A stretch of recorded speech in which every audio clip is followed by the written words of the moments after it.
오늘 함께 나눌 말씀은 마디와 매듭이라는 제목입니다. 대나무가 높이 자라면서 마디가 높이 올라갑니다. 그러나 그 마디가 자라면서 그만 중간에 매듭이 한 번씩 맺어져야 그 나무는 쓰러지지 않고 곧게 올라가게 됩니다. 우리는 항상 세상에 살아가면서 세상을 바라볼 때에 예수님이라면 어떻게 하셨을까를 생각하게 됩니다. 특별히 이 시대를 무엇에 비유할꼬 하는 예수님의 말씀과 우리가 세상을 보는 것이 역시 마찬가지라고 생각합니다.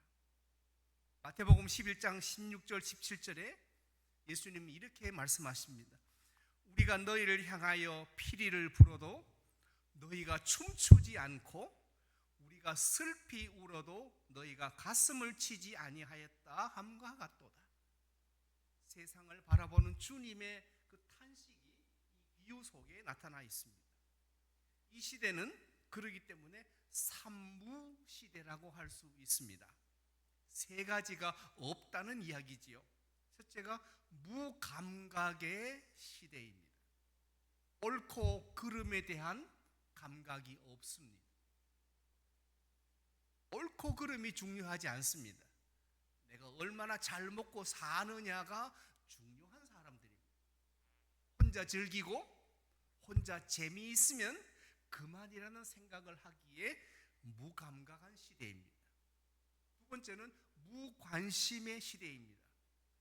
이웃에, 타인에, 그리고 공동체에 관심이 없습니다. 나만 잘 먹고 잘 살면 그만이라는 생각을 합니다. 세 번째가 무기력한 시대입니다. 한국 사회는 특별히 금수저, 은수저, 흙수저를 논하면서 사회 계층을 말합니다. 최근에는 최상급의 다이아몬드 수저도 나왔습니다. 세상이 얼마나 각박하면 조물주가 있다는데 조물주 위에 건물주가 있다는 이런 우스갯소리까지도 한국 사회에서는 나돌고 있습니다. 옳고 그름을 알지 못하고 이웃에 대해서 관심도 없고 그리고 이 사회와 세상에 대해서 무기력한 시대를, 그런데 놀랍게도 자기 이익과 그리고 자기 행복 추구를 위해서라면 무엇이든지 하는 시대입니다. 요즘 TV에 보면 나 혼자 산다라는 프로그램이 있는데 젊은 아이들이 혼자서 자기 하고 싶은 것 마음껏 하며 사는 것이 TV 화면을 통해서 젊은 아이들에게 선한 영향력이 아닌 아주 나쁜 영향력을 끼치고 있습니다. 이익이 되고 내가 행복할 수 있다면 무엇이든지 하는 시대라면, 그렇다면 이 세대의 사람들은 어떤 사람일까를 생각할 때 저는 세상에 길들여지는 시대라고 말하고 싶습니다. 세상에 길들여진다는 말입니다. 즉 세상의 가치는 먹고 사는 것이 중요합니다. 의, 식, 주 빼면 아무것도 없습니다. 특별히 이스라엘 백성들이 애굽에 종살이 하면서 그들이 배운 것은 먹고 사는 것이 중요하다 하는 것을 배웠습니다. 먹고 사는 게 중요하다. 어떻게 그들이 잘 배웠냐 하면 이렇게 배웠습니다. 종살이 하더라도 육신은 고달퍼도 먹고 사는 것이 해결된다면 할만하다는 생각을 합니다. 종의 신분인데 육신은 고달픈데도 먹고 살 수만 있다면 이 정도 할 수 있겠구나 라고 하면서 먹고 사는 것을 따라 살다 보니 그만 애굽에 길들여져 갔습니다. 혈통은 아브라함의 자손의 혈통입니다. 그러나 먹고 사는 것은 애굽 사람과 같습니다. 애굽 사람처럼 삽니다. 즉 세상에 길들여지는 시대가 오늘 우리의 시대라면 과거 애굽의 이스라엘 백성은 애굽에 길들여졌던 시대였습니다. 육신과 죄의 종노릇 하면서 세상에서 먹고 살기 위해 육신의 욕망을 채우기 위해 살다 보니 우리는 세상에 길들여진 사람들, 주고받는 대화가, 카톡에 오고 가는 대화가 전부 다 세상에 길들여진 사람들의 대화만 주고받습니다. 요즘 젊은 사람들이 하는 말 중에 YOLO라는 것이 있습니다. You only live once. 즉 한 번뿐인 인생이니 즐기며 살자라는 YOLO 세대가 있고, 그 다음에는 Carpe Diem. 이 말은 현재를 즐겨라 하는 말입니다. 그래서 젊은 아이들이 여행 다니고 맛집을 찾아다니면서 세계 방방곡곡을 누비며 다닙니다. 즉 가랑비에 옷 젖는 줄도 모르면서 성도들도 세상에 살면서 세상에 길들여졌습니다. 세상에 길들여진 내 모습, 내 인생이 내 믿음의 모습이라면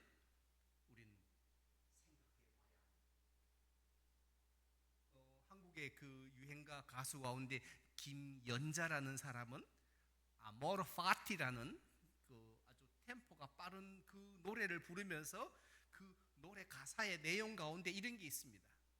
나이는 숫자, 마음이 진짜, 가슴이 뛰는 대로 가면 돼. 옳고 그름은 모릅니다. 진리가 뭔지는 관심 없습니다. 내 마음이 가는 대로, 내가 즐거운 대로, 내가 행복한 대로 살면 된다는 이 세속적인 이 사상이 한국의 젊은 아이들 머릿속에 우리 부모 세대가 잘못 가르친 탓도 있지만 사회 문화가 이렇게 썩어질 대로 썩어져 버렸습니다. 그렇다면 이스라엘 백성에게서 우리는 교훈을 한번 찾아보고자 합니다. 약속의 땅에 들어가려면 젖과 꿀이 흐른다는 하나님이 약속하신 땅에 들어가려면 세 단계를 거쳐야 되는데, 첫 번째 단계를 먹고 사는 것이 힘들더라도, 배고프더라도, 애굽에 종살이 하면 먹고 사는 것은 해결됐지만 약속의 땅에 들어가려면 먹고 사는 것이 힘들고 배고프더라도 하나님의 약속을 믿고 모세의 인도를 따라 출애굽해야만 약속의 땅에 갑니다. 먹고 사는 것도 해결되면서 약속의 땅은 없습니다. 내 배 부르면서 내 행복을 즐기면서 약속의 땅은 없습니다. 먹고 사는 것이 좀 힘들어도 하나님의 약속을 믿는다면 모세를 따라, 인도를 따라 홍해를 건너야 합니다. 출애굽을 해야 합니다. 두 번째가 양식과 물이 없어도, 애굽에서 나올 때 준비한 양식과 물은 다 먹고 마셨습니다. 사흘째 되는 날부터 이제 마실 물이 없어졌습니다. 불평 원망하기 시작합니다. 그런데 양식과 물이 없어도 하나님이 주실 줄 믿고 광야를 통과해야 합니다. 하나님이 만나도 주시고 메추라기도 주시고 반석에서 물도 솟게 하실 것임을 믿고 광야를 통과해야 합니다. 세 번째가 가장 어려운데요, 12 정탐꾼 중에서 10명이 반대를 해도, 10명이 안 된다고 해도 하나님의 약속을 믿고 여호수아와 갈렙과 함께 법궤를 맨 제사장의 뒤를 따라 요단강을 건너야, 그래야 약속의 땅이 있습니다. 10명이 반대한다고 우린 못 갑니다. 그럼 못 들어갑니다. 이것은 다수결의 문제가 아니라 이것은 신앙의 문제요, 약속의 문제요, 하나님의 섭리의 문제요, 이스라엘을 구원코자 하시는 하나님의 구원 계획에 관한 문제라면 12명 중 10명이 반대를 해도, 절대 못 간다고 해도 우리는 여호수아 갈렙과 함께 법궤를 맨 제사장의 뒤를 따라 요단강에 발을 들여놓아야 비로소 젖과 꿀이 흐르는 땅에 들어갈 수 있습니다. 그렇다면 예수님의 첫 번째 시험은 어떻게 됐을까요? 오늘 함께 우리가 봉독한 말씀 4장 1절과 2절에서 예수께서 성령에게 이끌리어 마귀에게 시험을 받으러 광야로 가사 40일을 밤낮으로 금식하시고 몹시 줄이셨습니다. 시험 받으시는 예수님인데 성경은 성령에 이끌려 가셨다고 합니다. 그렇다면 성령에 이끌리는 시험이요, 아무리 마귀가 있고 사단이 역사한다고 하더라도 성령에 이끌리는 시험이라면 이 게임은 이기는 게임입니다. 하나님이 인도하시기에, 하나님이 붙잡으셨기에, 성령께서 이끄셨기에 이 시험은 이기는 시험입니다. 성도들이 믿음 생활하며 직장생활, 사회생활하며 늘 깨어지고 자빠집니다. 하나님이 붙드시는데도, 성령께서 함께 하시는데도 우리는 자빠지고 넘어지고 깨집니다. 그리고는 교회 와서는 주님은 나는 모르시나 봐요. 징징 짜기만 합니다. 그런 교회를 저는 징징이라고 합니다.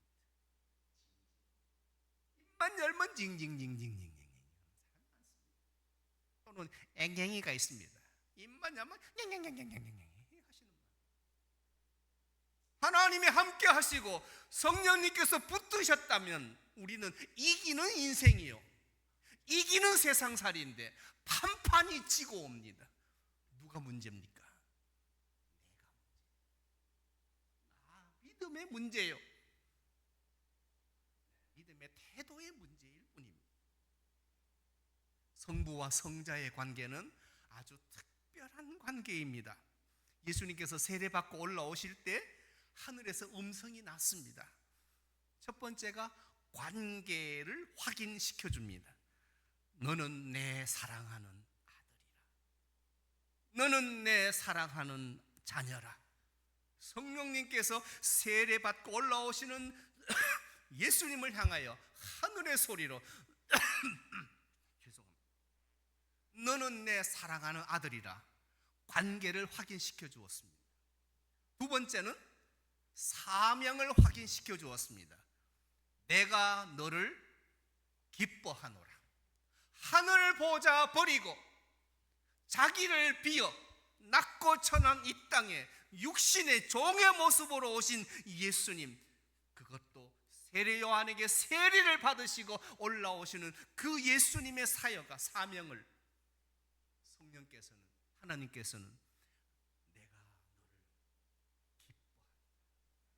십자가 구속의 사역을 내가 너를 기뻐한다. 하나님의 구원의 계획이기 때문에 기뻐하신다고 했습니다. 우리는 예배를 마치고 세상에 나갈 때 이 두 가지의 확인을 받고 갑니다. 예배를 통해서 너는 내 사랑하는 딸이라, 너는 내 사랑하는 아들이라, 너는 내 사랑하는 자녀라. 관계의 확인을 받고 갑니다. 두 번째는 성도로서 또는 성직을 받은 사람으로서 세상에 나가 살 때 우리의 사명을 내가 너를 기뻐하노라. 좌절하지 말라. 비굴하지 말라. 쩔쩔매지 말라. 담대하라. 극히 담대하라. 말씀을 붙잡으라. 기도로 승리하라. 성령께서 함께 하시니 이것은 이기는 인생이요 이기는 게임이라면 세상에 나가는 성도를 향해서 하늘의 음성이 내가 너를 기뻐하노라. 제자답게 살고 한미 장로교의 성도답게 살고 믿음의 사람답게 살아라 하는 음성을 듣게 됩니다. 40일 금식하셨는데 한국에서 그 금식 기도원에 가서 보면 30일차, 35일차, 39일차 하시는 분들 보면 아마 피골이 상접해서 기력이 없어서 그 지팽이를 짚고 다니시죠. 40일의 의미는 저는 이렇게 생각하고 싶습니다. 하나님을 생각할 수 있는 충분한 시간. 물론 40일에 다른 영적 의미도 많습니다만은 제게는 하나님을 깊이 생각할 수 있는 충분한 시간입니다. 내가 왜 금식해야 하는지 이유를 찾기 전에, 금식하고 나면 어느 권사가 내 보호식을 해줄까 이딴 생각하기 전에, 금식 기도원에 가보면 35일차가 넘어가면 금식하는 목사님들이 전화하기 바쁩니다. 권사들한테 내 보호식 좀 해줘요. 서로 또 해주겠다고 또 줄 섭니다. 해괴망측한 모습을 많이 봅니다. 그게 중요한 게 아니라 하나님을 깊이 생각할 수 있는 충분한 시간. 인생 50, 60, 70, 80세. 영어의 좋은 점은 한국처럼 몇 살 잡수셨냐고 묻지 않고 How old are you? 어떻게 나이 드셨습니까를 묻지 않습니까? 몇 살 잡쌌느냐가 문제가 아니라 어떻게 나이 드셨습니까를 묻습니다. How old are you? 나이 40을 부록이라고 하지요. 미혹되지 않는다고 부록이라고 하고, 나이 50이 되면 지천명이라, 즉 하늘의 뜻을 아는 나이가 되었다고 말하고, 60이 되면 이순이라, 귀가 순해져서 모든 말을 객관적으로 듣는 나이라, 70이 되면 고희라, 이 말은 예로부터 드물다는 뜻으로 고희라고 합니다. 또는 종심이라고 하기도 하죠. 즉 뜻대로 해도 이건 어긋나지 않는 나이가 70이 되었다고 말을 합니다. 40, 50, 60, 70, 80이 됐는데 아직도 하나님을 깊이 생각할 수 있는 시간이 부족하십니까? 아직도 하나님을 깊이 생각할 수 있는 시간이 필요하십니까? 이미 오랜 세월 동안 기회를 주셨음에도 우리는 여전히 하나님을 깊이 생각해 달라는, 우리는 부르짖기 바쁘고 메어 달리기 바쁘며 쩔쩔매기 바쁘다면 예수님의 첫 번째 시험에서 우리는 새로운 교훈을 얻어야 됩니다. 하나님을 깊이 생각하는 시간이 필요합니다. 그러려면 저는 성경 말씀을 깊이 읽으시라고 권면드리고 싶습니다. 성경을 필사하시는 것 아주 좋은 방법입니다.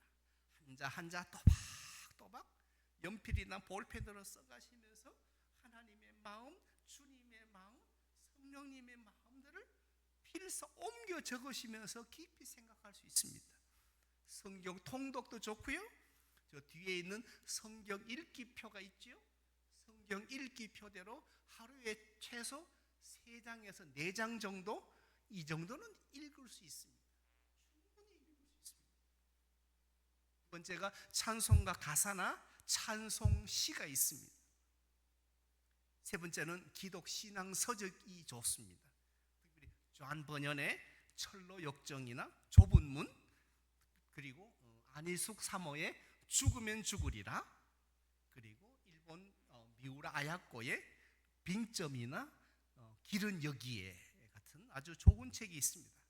특별히 미우라 아야코는 제가 좋아하는 사람이기도 한데 폐결핵과 그리고 척추 질병으로 무려 13년 동안 투병 생활을 하면서도 글쓰기를 멈추지 않았고, 물론 남편이 대신 써주기도 했지만 이 미우라 아야코가 마지막에 유언으로 남긴 것이 이렇습니다. 질병으로 제가 잃은 것은 단 건강뿐입니다. 그러나 저는 건강 대신 예수님과 영원한 생명을 얻었습니다. 이런 성경 말씀과 찬양 시와 좋은 기독 서적을 통해서 하나님을 깊이 생각할 수 있는데 굉장한 유익을 얻을 수 있습니다. 그러므로 저는 이렇게 말씀드리고 싶습니다. 당신의 인생이, 지금까지 살아온 지금의 나의 이 모습이 나의 믿음이라면, 내 인생이 내 믿음이라면 우리는 마디와 매듭을 생각해야 합니다. 대나무가 자라는 데는 마디입니다. 마디는 하늘로 쭉쭉 뻗어 올라갑니다. 그러나 마디와 마디 사이를 견고하게 붙들어 매는 것은 매듭입니다. 신앙의 마디, 신앙의 히스토리, 저는 예수 몇 년씩 믿었다고 자랑하시는데 좋아요. 신앙의 히스토리, 신앙의 마디는 누구나 가지고 있습니다. 특별히 교회 쇼핑을 다니는 사람들도 신앙의 마디는 다 가지고 있습니다. 그러나 하늘로 치솟은 마디를 부러지지 않게 하려면 매듭이 지어져야 합니다. 그러므로 신앙의 마디만 자랑하지 말고 신앙의 매듭을,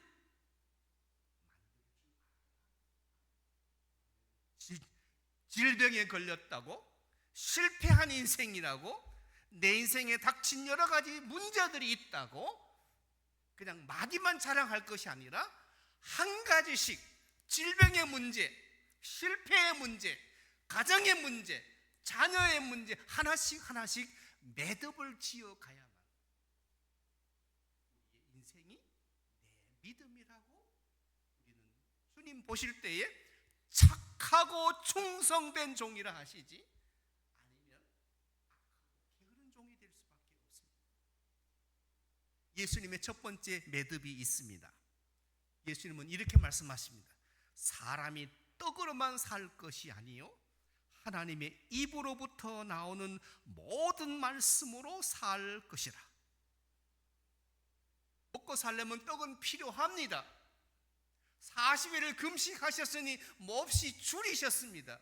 그럼에도 예수님은 신앙의 마디만 말씀하시는 것이 아니라 한 번쯤은 매듭을 잡아야 하기에 사람이 떡으로만 사는 게 아니다, 하나님이 입으로부터 나오는 모든 말씀으로 사는 거다 라고 매듭을 딱 지어버리십니다. 우리의 매듭은 이제 이렇게 하십시다. 먹고 사는 것이 전부가. 인생 70 살아보니 먹고 사는 게 중요했죠. 그러려고 미국에 왔죠. 그러나 살아보니 먹고 사는 것은 전부는 아니더라. 한 번쯤은 매듭을 지으셔야 합니다. 제가 한번 읽어볼 테니까 잘 들어보십시오. 육신을 입고 태어났으니 살려면 먹어야 하겠지. 그러나 광야와 같은 세월을 겪으면서 체험해도 고생이 되더라도 하나님이 도와주시니 어떻게든 먹고는 사라지더라. 먹고는 사라지더라. 때를 따라 만나와 메추라기를 주시고 바위에서 물이 솟게도 해주시고 먹고 사는 것이 어떻게든 하나님이 해결해 주시더라. 그런데 이제 오히려 밥만 먹고는 못 살겠더라. 밥만 먹고는 못 살겠다. 하나님의 말씀이 살아보니 참된 영의 양식이더라 하는 믿음이 필요합니다. 요셉과 마리아의 아들로 태어나셔서 성령님의 잉태하심이지만 태어나셔서 목수의 아들로 30년의 시간을 세상에서 보내셨습니다. 키도 잘하고 지혜도 잘하고 아주 훌륭한 남자로 자랐습니다. 공생애를 시작하시면서 마귀의 시험에도 불구하고 한 번쯤은 매듭을 짓지 않고는 공생애가 이루어질 수 없습니다. 그래서 공생애를 시작하시면서 성령에 이끌려 마귀의 시험을 받으셨지만, 그러나 첫 번째 매듭, 사람이 떡으로만 사는 게 아니다, 하나님의 말씀으로 사는 거다 라는 매듭으로 마귀를 물리치셨습니다. 그렇다면 2024년도 상반기가 지났는데요, 하반기가 될 때까지 여러분과 제가 한번 이 매듭을 한번 지어봤으면 좋겠습니다. 제가 시를 한번 읽어 드릴 테니까 잘 들어보십시오. 내가 누려왔던 모든 것들이, 내가 지나왔던 모든 시간이, 내가 걸어왔던 모든 순간이 당연한 것 아니라 은혜였소.